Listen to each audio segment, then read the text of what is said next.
though we are not physically present, but we are together. So it's good to, and does not matter, whatever background noises happen in your house, whether the cooker is on or the dogs are barking or Savio's parrot wants to be part of the service. Praise God. I told he can also be part of the service. Good to see all of your pretty faces. So let's have fun together, right? It's nice. This is what Jesus also is going to teach us today, something about our homes. So I'm very excited to go ahead. So I'll start my timer.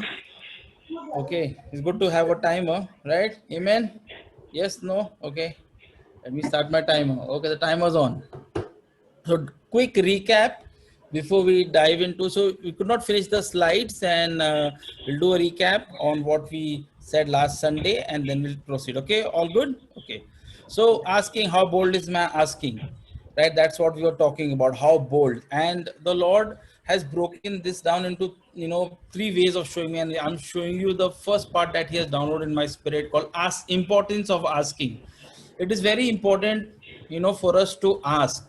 And as I've been meditating and looking at this, I've always seen and noticed that the way we have been brought up, the way we have, grown up, most of the times we come to this place, we are taught, don't ask. You go to a relative's house, you go to a friend's house, and your parents would instruct you, don't ask second servings, and just keep quiet.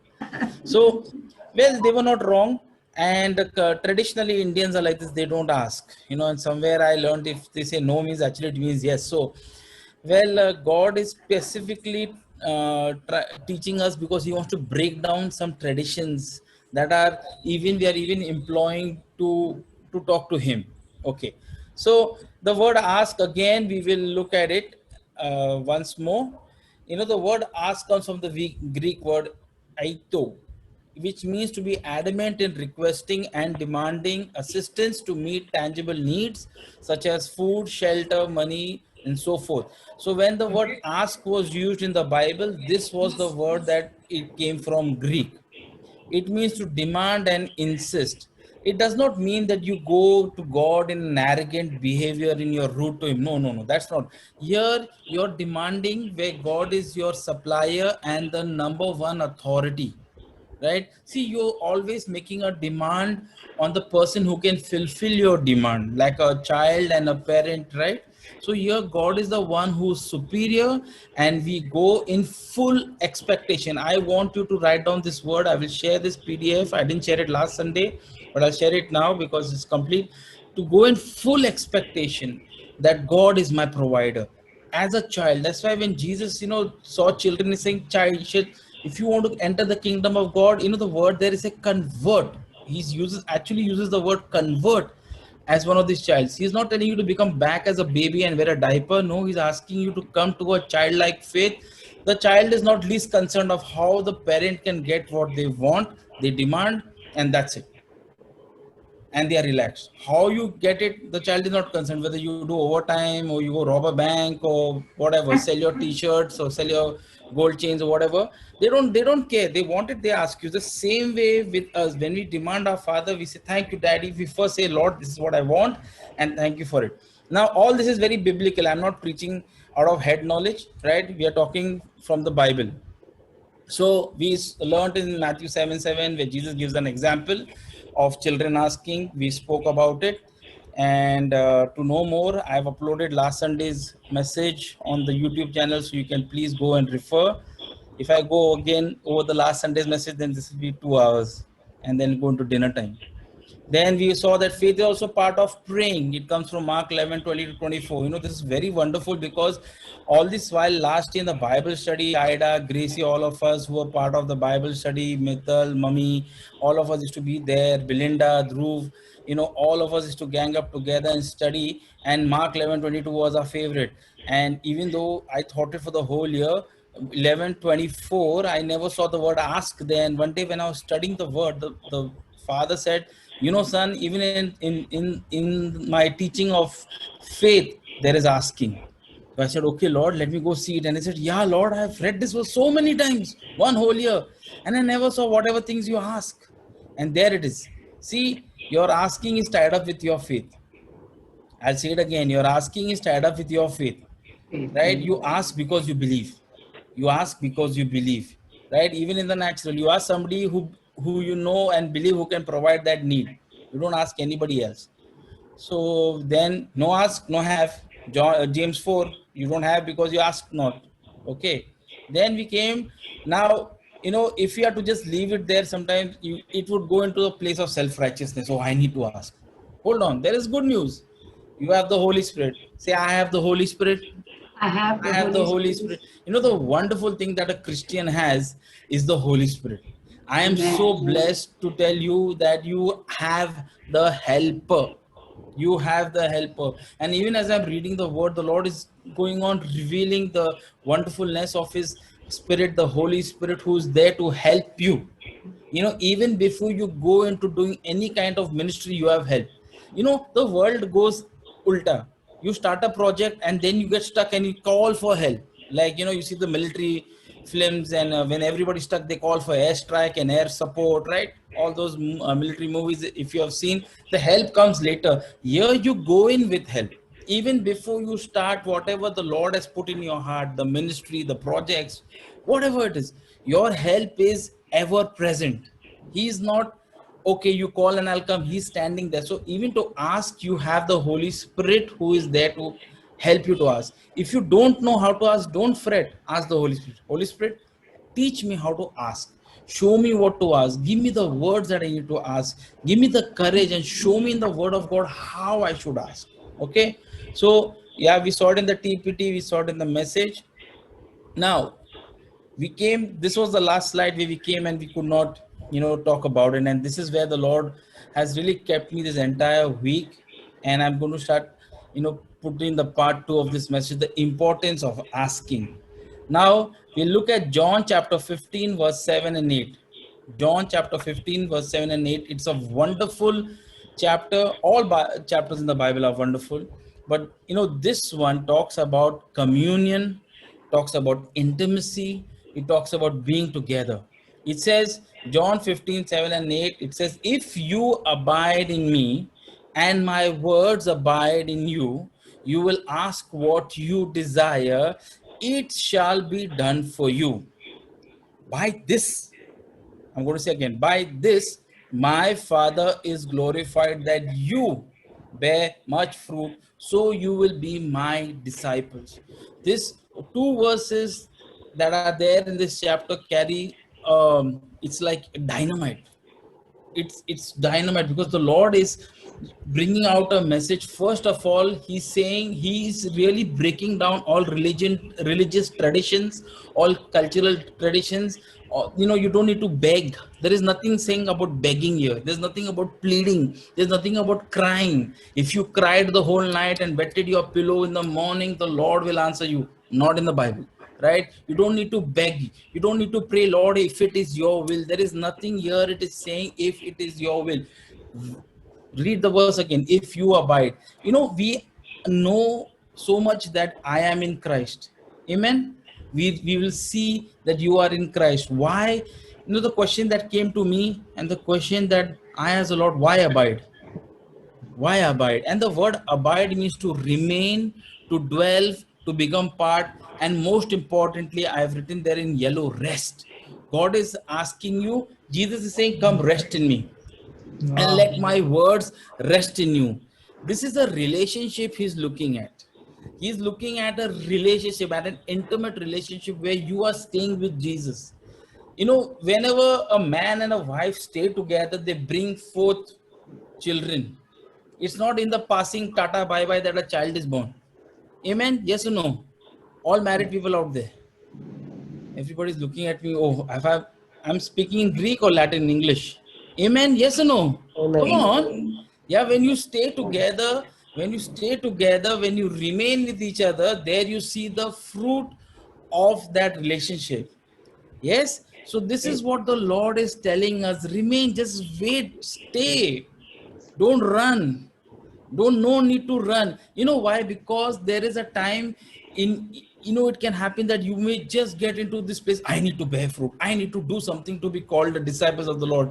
The disciple of the Lord is the last line there. You stay with him and you will bear fruit, and from that they will know that you are his disciples. So I have written here, how do I rest? How do I abide in the Lord? Psalm 91 verse 2.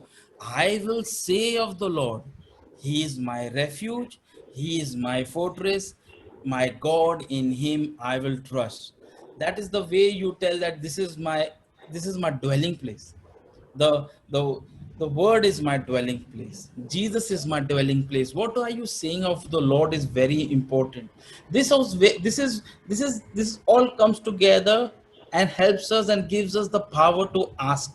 The word of God gives us the power to ask. So what are you saying of the Lord is very important. That's why Psalm 91 verse 2 says, I will say of the Lord. And that is you who are saying, Lord, he is my refuge, he is my fortress. You stay in a fortress, right? So there is where you say, Lord, you're bigger than me and I'm in you. You are my address, you are my dwelling place, I stay in you. You know, this asking is a part of communion. If you read John 15, it is Jesus says, I am the vine, my father's the gardener. Then he goes later, it says, I am the vine, you are the branches, abide in me. He's simply saying, let's commune together, let us stay together. All he's saying is just rest a while with me. Know who you are in me.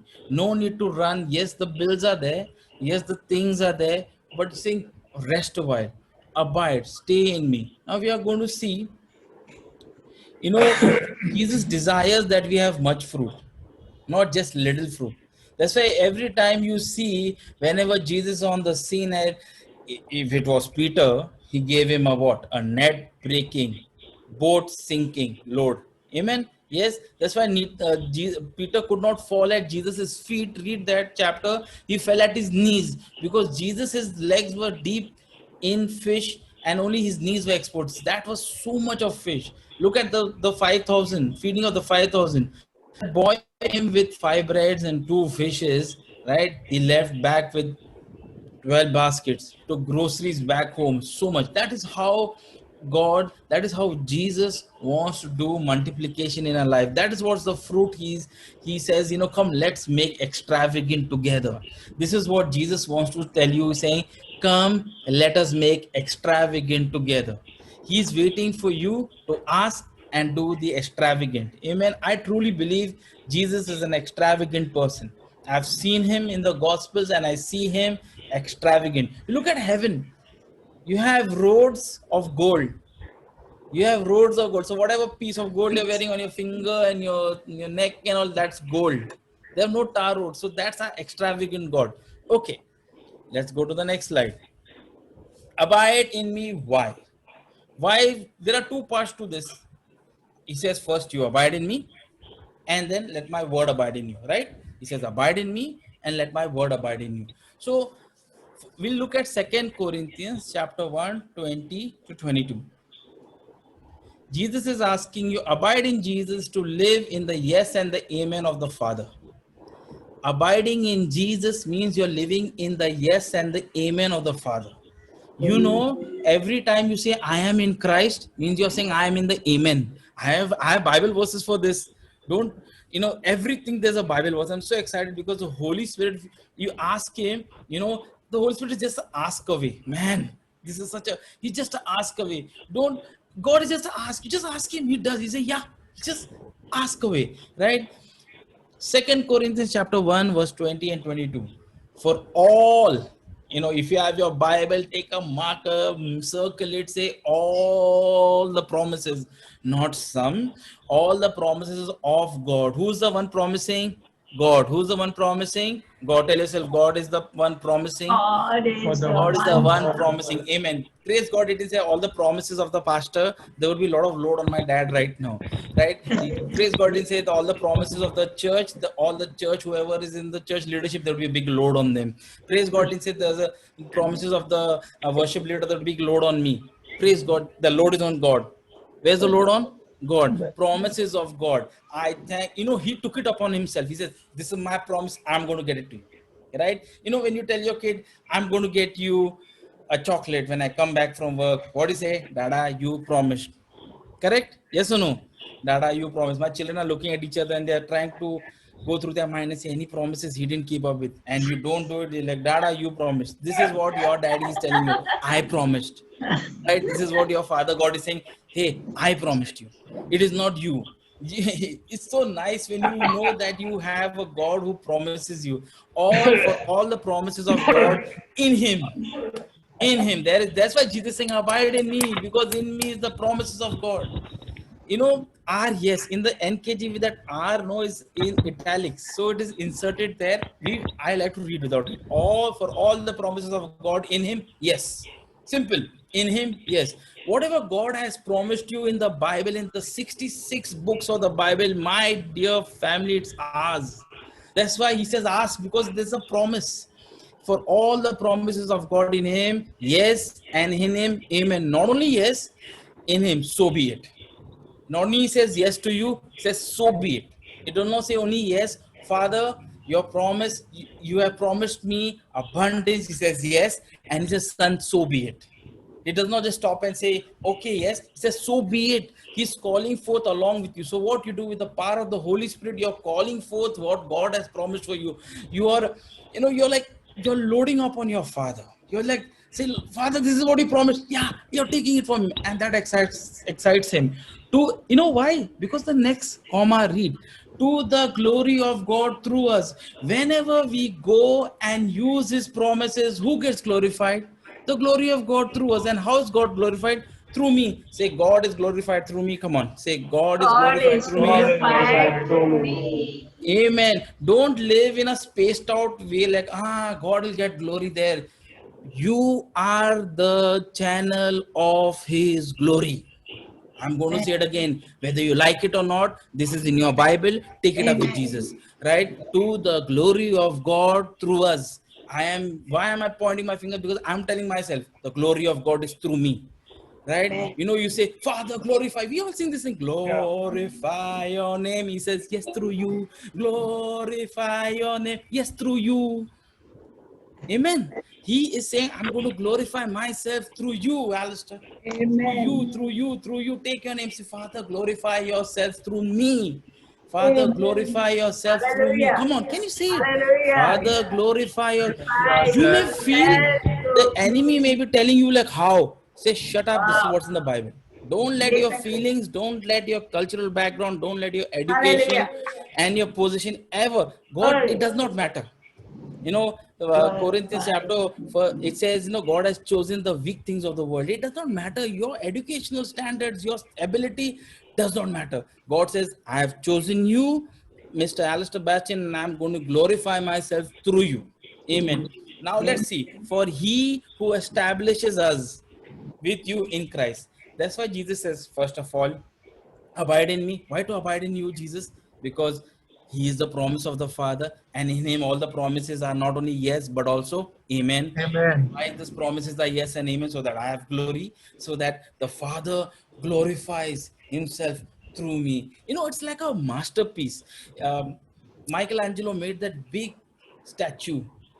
That artist, the is glorified through the statue, right? So we said, the Lord, you are the potter, I am the clay. We sing those songs. Yes, the potter gets glorified through the pot, right? You're not a crackpot, you're a good pot in Jesus' name. Now he who establishes us with you in Christ. Not only that, but when you dwell in Him, you are established. What you are established. All this is very important. That's why Jesus said, abide in me and ask, because not only is the promises are yes and amen, it also helps you to be established and has anointed us in Christ. Now I'm going to, now verse 22, who has who also has sealed us and given us the Spirit in our hearts as a guarantee. The NLT says, verse 22, He has identified us as His own by placing the Holy Spirit in our hearts as the first installment that guarantees everything that He promises, that He has, promised. Not promises, He has promised us. The Holy Spirit is the guarantee of every promise you have. Who's your promise? The Holy Spirit. Promises with guarantee. And this guarantee is a living guarantee. It teaches, He helps you. He's a witness. He's a spirit of conviction. This is just not a card like you get in the store. This is the Holy Spirit. It's a walking, talking, abiding with you guarantee. You need guarantee? Ask the Holy Spirit. You need guarantee. When I was making this last night, the Holy Spirit said, you need a guarantee, ask me. And ask him, Lord, you're my guarantee. You're walking with the guarantee, you're living with the guarantee of God's promises. He's teaching you. He's teaching you that this is what your father has promised you. Now go ahead and ask him. This is what your father has promised you. Go ahead and he's all, you know what? When I read this verse, I see the Father God and I see Jesus stretching out the hand and saying, yes, Alistair. Yes. What about your yes? You know, Holy Spirit is my guarantee of promise. My God guarantees his yes. What about your yes? What about your yes? I'm going to say it again. What about your yes? It takes two sides of the bargain, right? What about your yes? What about your asking? But if you don't believe that he is the one who can keep his promises, and you see as the word says promises are meant to be broken, you will not ask. But we are not of the world. We are in, but not of them, because we have the Holy Spirit. I want to show you one verse that talks about Jesus, our Amen. Revelation chapter 3, verse 14 is written to the lukewarm church, Revelations 3:14, and to the angel of the church of Laodicea. Write these things, says the Amen. Says the Amen, the faithful, the true witness, the beginning of the creation of God. Jesus' other name is the Amen. You're not excited? I am. Jesus is the other name, is he's the Amen. Every time you say in Jesus' name, Amen, you're like saying Jesus, Jesus. It's his name. It's his name. You know, if you even look at, if you look at the NLT, at the top verse that is there, it says, for all of God's promises have been fulfilled in Christ with a resounding yes, and through Christ our Amen. Look, the NLT brings it out. Through Christ our Amen, which means yes, Jesus is our Amen. Jesus came to planet Earth to be the Amen of the Father. He came to be the so be it of the Father. So when he shed his blood, he said, it is finished, so be it. All of God's promises, all of God's blessing is mine. Thank you, Jesus. Jesus is my Amen. These things he says the Amen, the faithful and the true witness. Abide in the Amen and the yes of God. Live in that consciousness that I am in the Father's Amen. You know, whenever you read in Ephesians and you read in Colossians that you are in Christ and Christ is in me, and you're reading that, make yourself this conscious that I am living in the Amen and I'm living in the agreement. You know, most of the time, don't pray, Lord, if it is your will, then heal me. Lord, if it is your will, it is his will. That's why he has given you this word. He has given you his word to find out what is his will about, what is the word, what is the seed regarding the situation. And throughout his word, I've never seen ever God saying, no, you can't have this. He's saying yes and amen. What's he saying? Yes. Now, when you know somebody is going to say yes and amen to you, what are you going to do? How are you going to ask? Scared or boldly? How are you going to ask? Come on, people. How are you going to ask? Scared, boldly? You're going to ask boldly. You know that, he's going to say yes. So let me ask him. He's already said yes because Jesus is his amen. Jesus is the amen of the what do you want? He's already said amen. You know, even before you're asking, he said amen. He's just waiting for you to ask so that you come in agreement with him. Okay, let's go ahead. Thank you, Lord Jesus. The amen, the faithful, the beginning of creation of God says, abide and stay with me. That is what Jesus was saying. If you stay with the amen of God, if you stay with the promises of God. Okay, let's go next. And what the next words Jesus said? My words abide in you. My words abide in you. My words abide in you. You know why? To equip us. We will see what the word, there is so much to talk about the word of God. I have to just stop myself to these few verses because there's so much. You can, just go off talking about the word of God. And it is very important. You know what? When I was reading this verse, the Holy Spirit said, my people have stayed halfway. Most of us, and it is even for me, I will not talk about anybody but myself. Most of the times I have been rejoicing that I am in Christ, but this second part of letting the word abide in me, I have not surrendered to the Holy Spirit. And I'm going to show you why the word is important to stay in you. Right? It's a two-way. It is these two things are required before you go into asking. First is you are in Christ, and we have all the works. Second Corinthians 5:17. We know in Ephesians chapter 1 and 2, the book of Ephesians is going on telling you that you're in Christ, you're in Christ, you're in Christ. And I can say for sure that all of us rejoice that I am in Christ. I am in Christ. But the second part is Jesus says, hold on, and let my words, that is the words of the Amen and the faithful, abide and stay in you. Let's look at Second Timothy chapter 3, 16 and 17. I'm reading it from the Amplified AMPC. Okay. Every scripture is God breathed, is God breathed, given by his inspiration. So every word in the Bible actually is God's breathing in you. How are you created? By the breath of God. How were you created? By the breath of God. That's why you need the word of God. How were you created? By God's breath. And every time you read the Bible, you're taking in his breath. Your spirit is coming alive when you take in his breath. Right? Every scripture is God breathed, given by his inspiration, and profitable for instruction, and profitable for instructions, for reproof and conviction of sin, for correction of error, and discipline and in obedience, and for training in righteousness, and for training in righteousness. I'm going to stop there. And for training in righteousness. The New King James Version says instructions in righteousness. Instructions in righteousness. We all are the righteousness of God in Christ Jesus, as per 2 Corinthians 5:21. We all know it. Amen. Yes or no? You all believe 2 Corinthians 5:21? We all are, but we need instructions of how to live as a righteous person. Right? You are all, just confessing that verse is not enough, my friends. Yes, it is important, but using the word to live as righteous. Why?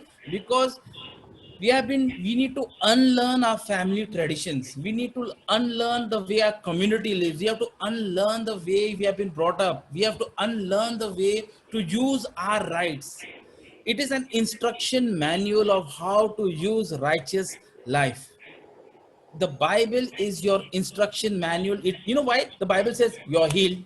The Bible says you're prosperous. The Bible says you're strong. The Bible says you're provided for.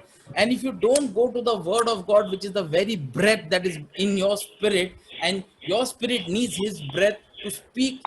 When I'm speaking to you, I'm giving out my breath. I'm giving you part of my spirit. This is what God did. His words are God breath.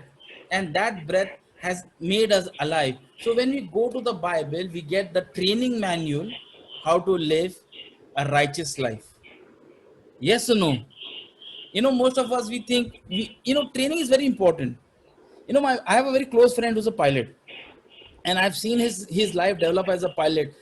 Every time he goes to a new aircraft, he goes through a training. Right? Every child of ours that we have here goes through a training called exams in school. If they do not go through school, they do not get instructed how to go to the next level. So also with us, we live from righteousness to righteousness. There is a level that the Father takes us. Don't run away from the word. It's very important. The word is very important for your sustenance. It says, why? Verse 17, let's not stop just there. So that the man of God may be complete. You want to be complete? Proficient, well fitted, thoroughly equipped for every good work. It says, so that the man of God may be. If we do not go to the word of God and don't let the word of God abide in us, we will never be complete and proficient. Yes, you are the righteousness of God.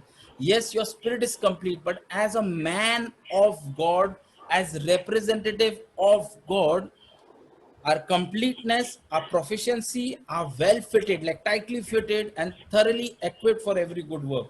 The word of God equips you. It equips you like a soldier who gets equipped with a sword. That's why the word of God is called a sword, so that What is a soldier without a sword? Right? A soldier just walking around, I'm a soldier, I'm a soldier. Where's your sword? Where's your weapon? Right? Where's your weapon? Correct? Yes or no? Agree? Everybody here? Okay. So the man of God may be Yes. complete and proficient, well fitted and thoroughly equipped for every good work. Pay attention. This is very important. Don't let your mind get distracted. Right? Psalms 119 verse, I've written something, no word, no equipment. No word, no equipment. Most of the times we feel, Array, why my life? Why am I feeling like this? Why am I would last ask you, when did you last read the word of God? When did you last get in some God breath? Right? You're feeling down, you're feeling lonely. You've not got some fresh breath of God. Sometimes you say, I need some fresh breath. I need some fresh breath. Yes, when you read the word of God, it's refreshing. See what the Psalm 119 verse 130 says. The entrance of your word gives light. It gives understanding to the simple. The Amplified says, the entrance and the unfolding of your words gives light. Their unfolding gives understanding, discernment, and comprehension to the simple. Just because world says you're simple, that doesn't mean you're simple. You have the word of God that gives you enlightenment. The world may see you're simple, that's okay. But the word of God is the one that is giving you discernment and comprehension. That's why Jesus said, abide in my word, so you have light, so that you can comprehend, you can know what you're asking for. His word gives enlightenment, and this is again to equip us. See, the word of God first equips us, makes us complete for every good work. Here the word of God again as equipment comes to us to give us understanding, to give us light. John 1, John chapter 1, verse 14 in the NLT. So the word became flesh and made his home among us.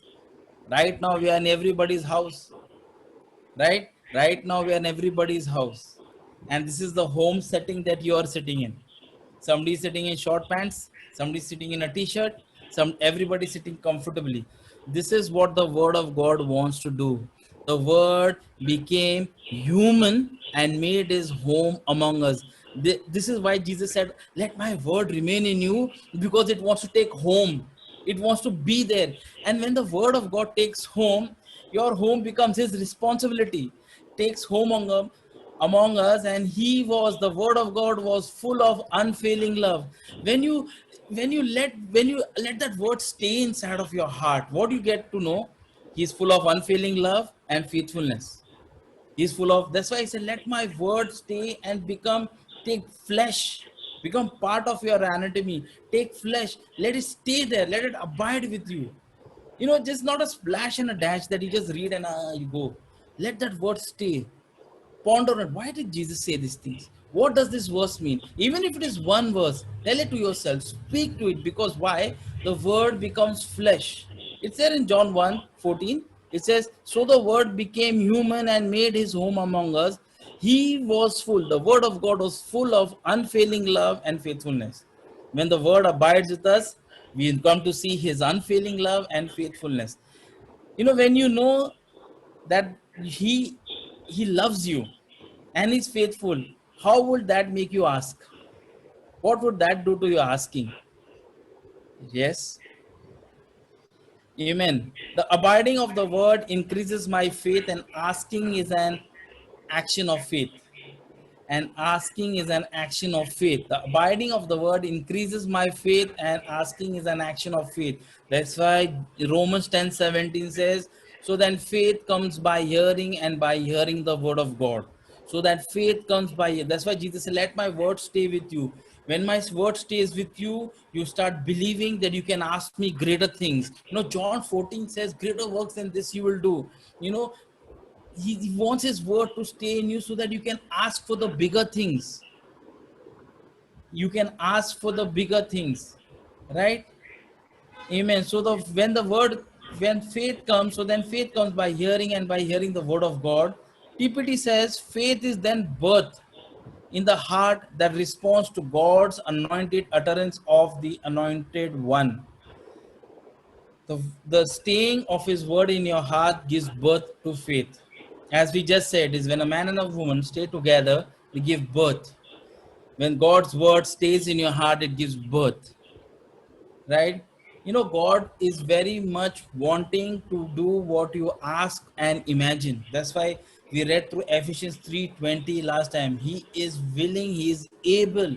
It's his ability that is not in question here. It is our asking.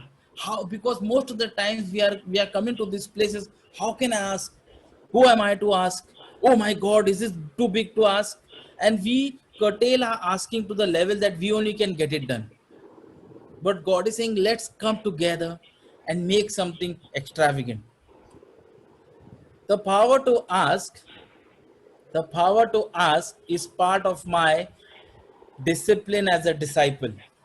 The power to ask, the power to ask is part of my discipline as a disciple. Amen. Can you all wave your hands? Come on. You know, we do this in they do it in Christian and Kiara school. When the teacher's teaching too long, they make them wave hands, they make them clap, say, come on, do shake your hands. Yes, all are awake, praise God. Amen. John 15:7 and 8. If you abide in me and my words abide in you, you will ask what you desire, and it shall be done. By this, say by this, come on, by this, my Father is glorified that you bear much fruit, so you will be my disciples. There it is. Look at it. He said, look at the verse again. So you will be my disciples. I'll read again. If you abide in me, if you, I'll put my name.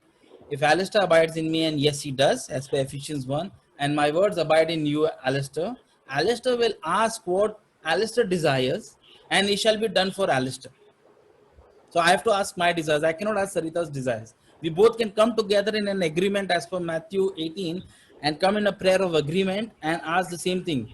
Right? But for my, right, what you desire, what you desire, and it shall be what? Done for you. By this, my Father is glorified. The Father gets glory when you ask Him and your desires are met. You know why? Because you come to a place, this is all God's doing. I asked Him and see what He's done. And then you spark up the faith of your brothers. Oh, He did it for him. Why not for me? How did you do it? You don't say, I prayed and fasted. You say, Lord, I asked Jesus and see what Jesus did. He did this for me. You also ask him, oh, come, I'll agree with you. You hold his hand and Lord, we agree in Jesus' name and thank you. You said as per your word, your ear, and amen. And there, and he gets a testimony and he gets, by this my Father is glorified. You bear much. And that's the bearing of fruit.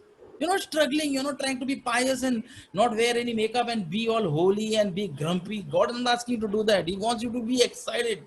When the Father gets glorified, and He gets glorified, as we read, where? Through you. When people look at you, they say, wow, how did this happen in your life? Why are you so joyful? Why you have like so much of joy? You know, let me tell you about Jesus. Jesus did this for me. What did he? I asked him. I can ask. Yes, why not? Come, let's ask together. Yeah, I'll pray with you. Come. That's it. That is what the gospel, that's the gospel of reconciliation. You say, and Jesus is ready to do it for you too. Jesus is ready to do it for you too. He did not give if you, the you is all of us in here. By this my Father is glorified that you bear much fruit, so you will be my disciples. And as I was meditating on this, the Holy Spirit took me to, you know, uh, he took me to this place in Genesis chapter 1 verse 28. He said, the Holy Spirit told that the first thing the Father blessed mankind is with these words. Let us see. Genesis 1 verse 28.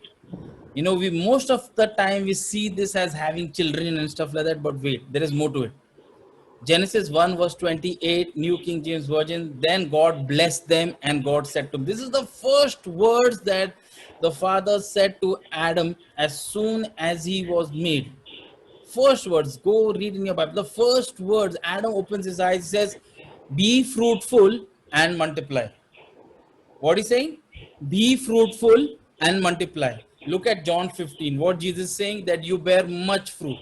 Jesus is taking us back when we abide with him and his words abide, we go back all the way. He's just telling us the Father always intended us to be fruitful and multiply. In the message says, God bless them, says prosper, reproduce, fill the earth. I want to say again, the message says, God bless them, says prosper, reproduce, fill the earth. This is the whole intention of God. And that's why he wants you to ask him, what do you want for your prosperity? What do you want to be fruitful?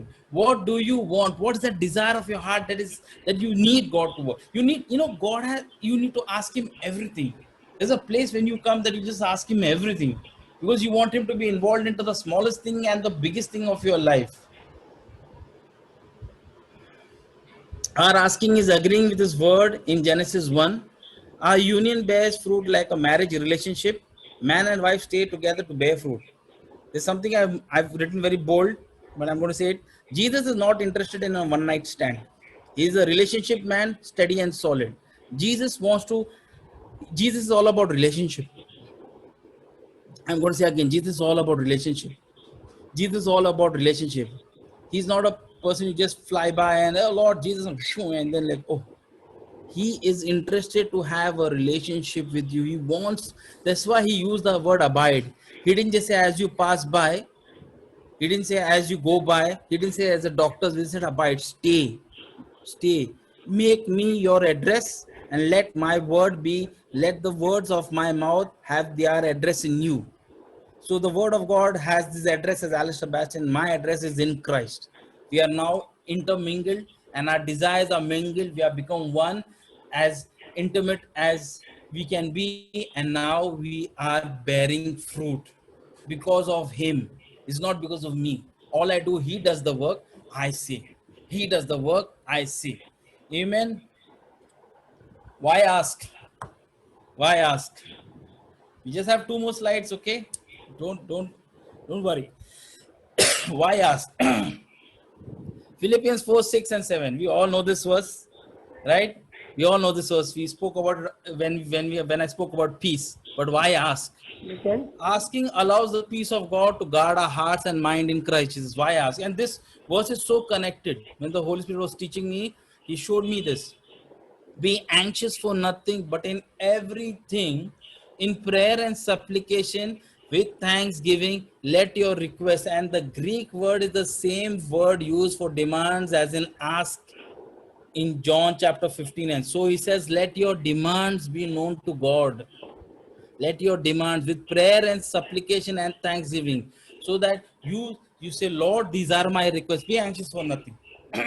There is anxiety. Yes, there are a lot of things around us that is making us anxious. They want to shake us, want to get us into a place like, how should I do this? How should I do this? How should I do this? A lot of things around us. But God says, his word says, be anxious for nothing. But, but means, forget about the first part.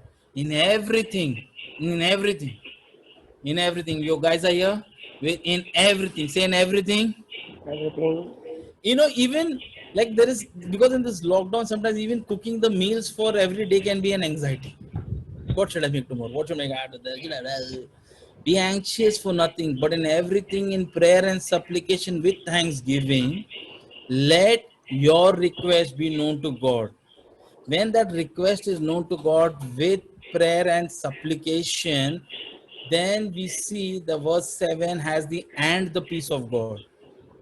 And the peace of God. Once you let him know your demand, and the peace of God, nothing missing, nothing broken, will surpass all understanding, will guard your hearts and minds through Christ Jesus. There it is. Once you say, Lord, I need your help and I thank you, what happens? His peace comes surpassing your mental ability. You may not be able to see it, and the world may say, Arey, this is not right. Yeah, come on, you need to do like this. And even your own soul realm may be fighting, no, no, just do this, do this, do this. But the peace of God surpasses all what you can think and see. He will guard you, he will garrison you, he will protect you, he'll keep your hearts and your mind in Christ Jesus. Then after 4, Philippians 4, 6 and 7 comes Philippians 4, 19. And my God shall supply. There's the demand and the supply. For every demand, there's a supply. If there is no demand, there is no supply.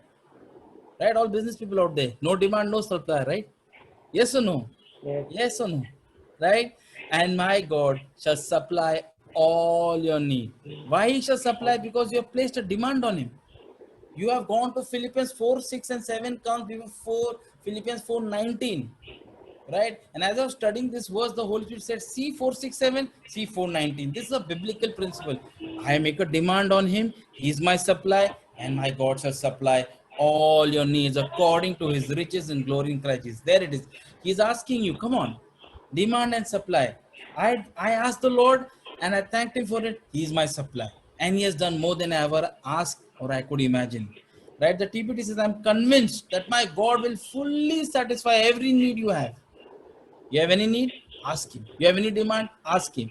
For I have seen the abundant riches of glory revealed to me through the anointed one, Jesus Christ. And we are on the last slide. Thank you, Jesus.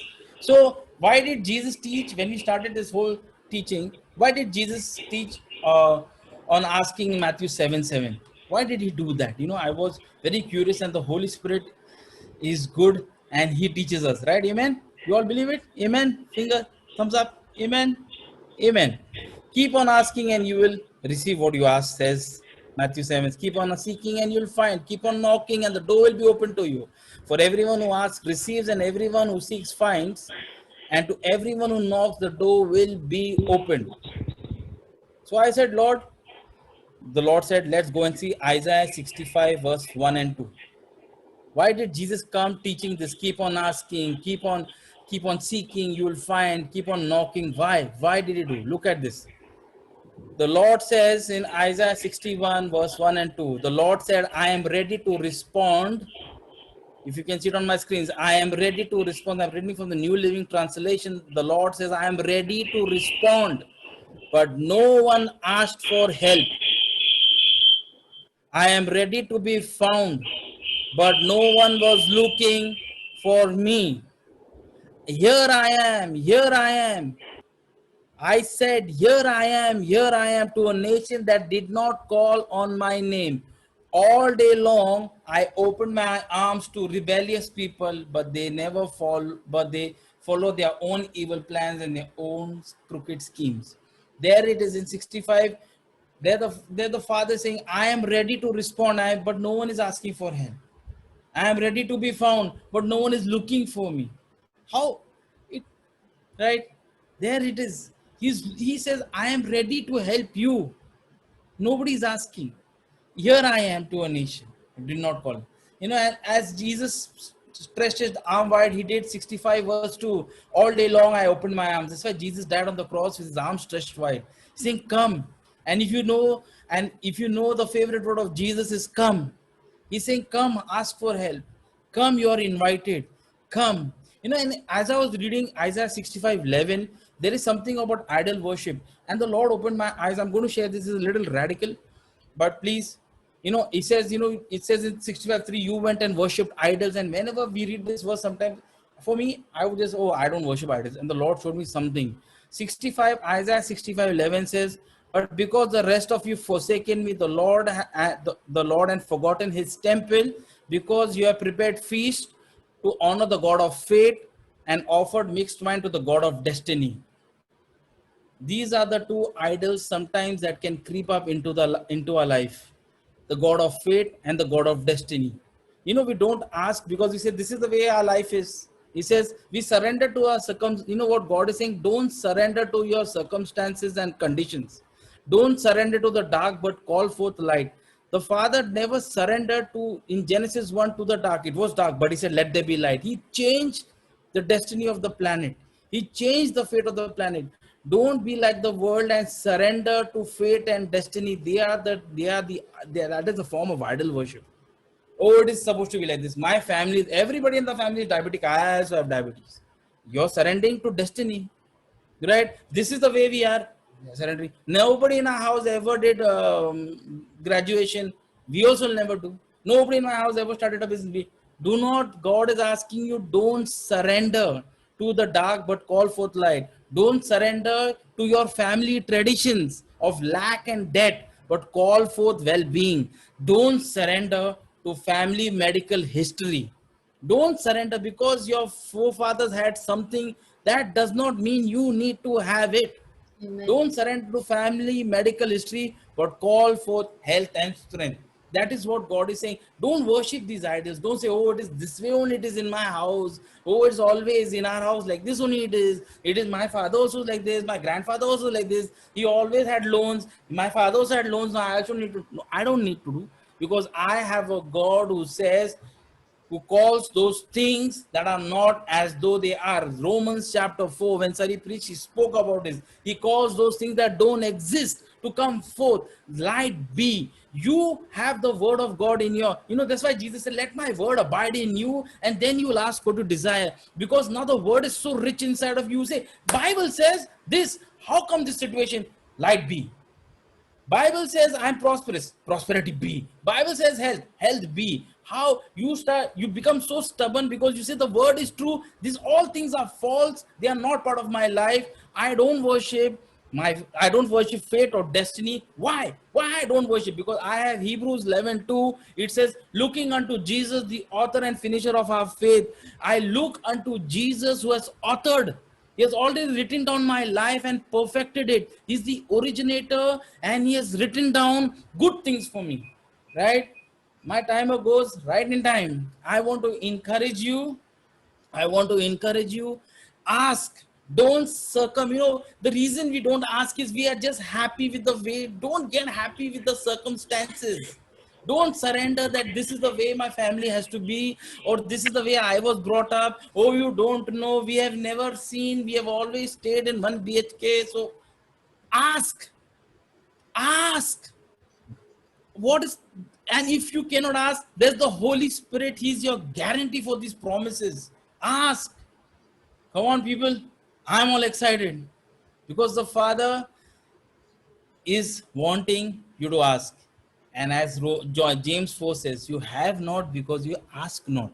So don't say Jesus didn't give me. He said, did you ask me? Right? Don't say Jesus didn't give me. You didn't ask me. Right? It's our duty to ask. The last slide, I'm just going to leave it as homework. You all can study it at home. I'm done. It says, I was studying the life of David. David, wonderful man after God's heart. You can see the examples I put in here. Every time he asked God, even before he became king, he said, Lord, he said, 1 Samuel 30, he inquired, he said, Lord, he asked, should I chase? Should I not chase? You look at him and what the Lord says, go after them, I'll give you victory. When he became king, he said, Lord, he was reigning, he was king. Now he's saying the Philistines, Lord, should I attack? Should I go? He said, go. Next time he asked, Lord, should I attack? Should I go? The Lord says, go. This is the same God of David is the same God with you. Amen. Amen. We are under a much better covenant because King David did not have the name of Jesus. I ask in the name of Jesus and I have it. I receive it. It is mine. Thank you. God bless you. I